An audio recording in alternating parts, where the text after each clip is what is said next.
In this video, I'm gonna show you guys how to make an order on AliExpress. So the process is really simple and straightforward. So let's get right to it. So first thing first, let's find a product to buy. Let me just go to this section and let's say I want to buy this shoe.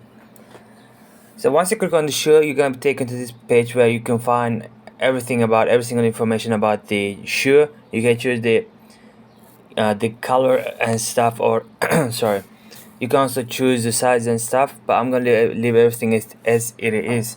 Now at the bottom you're gonna see two options. One is add to cart and the second one is buy now. If you want to add this product to your cart, you want to click on the add to cart button, and if you want to buy it directly, buy it right now, you want to click on the buy now button. And once you click on the buy now button, now it's asking for us to choose a shoe size and quantity. So let's say 11 shoe size and I want 3 of these. And then once you're done, you want to click continue and you're gonna be taken out to the checkout page. Here you're gonna see how much it's gonna cost you right above the place order button. Now it says almost 1200 Turkish liras.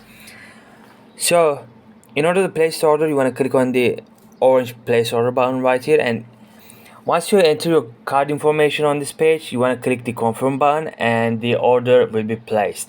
So this is how you make an order on AliExpress, guys. Like and subscribe if you found this video helpful.